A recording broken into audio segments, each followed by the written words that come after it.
मराठा विद्या प्रसारक समाज विधी महाविद्यालय नाशिक आणि नाशिक बार असोसिएशन यांच्या संयुक्त विद्यमाने आयोजित कैलासवासी ॲडव्होकेट बाबुराव ठाकरे स्मृती प्रबोधन सप्ताहाच्या तिसऱ्या दिवशी ॲडव्होकेट कमलेश पाळेकर यांनी ज्युव्हेनाईल जस्टिस ऍक्ट या विषयावर विविध विद्यार्थ्यांना मार्गदर्शन केले। यावेळी ॲडव्होकेट कमलेश पाळेकर सर यांनी ज्युव्हेनाईल जस्टिस ऍक्ट मधील महत्त्वाच्या तरतुदी, बालकाचे वय निश्चित करण्याची प्रक्रिया, जन्म प्रमाणपत्रासह उपलब्ध कागदपत्रांचे महत्त्व तसेच वय निश्चित करण्यासाठी आवश्यक असल्यास वैद्यकीय चाचणी याबाबत माहिती दिली। 18 वर्षांखालील व्यक्तीच्या प्रकरणात बाल न्याय व्यवस्थेची प्रक्रिया लागू होते तसेच बालकाला कारावास किंवा मृत्यूदंडासारखी शिक्षा देता येत नसल्याचं त्यांनी स्पष्ट केलंय। ज्युव्हेनाईल जस्टिस बोर्डची रचना व भूमिका, बालकाच्या जामिनांसंदर्भातील तरतुदी, बाल कल्याण अधिकाऱ्यांची भूमिका तसेच पोलीस कोठडीऐवजी बालकांच्या संरक्षणासाठी असलेल्या विशेष प्रक्रियेबाबतही त्यांनी विद्यार्थ्यांना माहिती दिली आहे।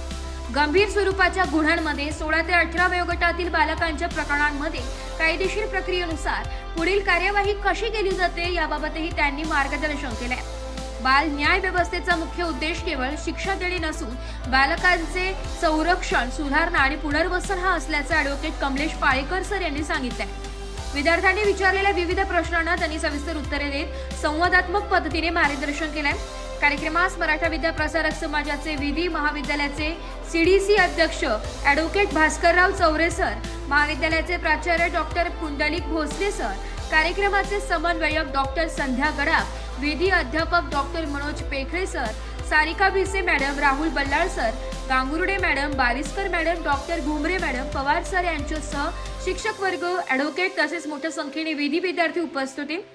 कैलासवासी ॲडव्होकेट बाबुराव ठाकरे स्मृती प्रबोधन सप्ताहाचे आयोजन CMCS college Udoji Maratha boarding campus Gangapur येथे करण्यात आले असून 25 ऑगस्ट पर्यंत दररोज सकाळी 9:30 ते दुपारी 12 वाजेपर्यंत विविध विषयांवर तज्ज्ञांची व्याख्याने व मार्गदर्शनपर कार्यक्रम आयोजित करण्यात आले आहेत। या उपक्रमामुळे विधी विद्यार्थ्यांना कायद्याचे सैद्धांतिक ज्ञान आणि प्रत्यक्ष न्यायालयीन प्रक्रियेची सांगड घालण्याची महत्त्वपूर्ण संधी मिळत आहे।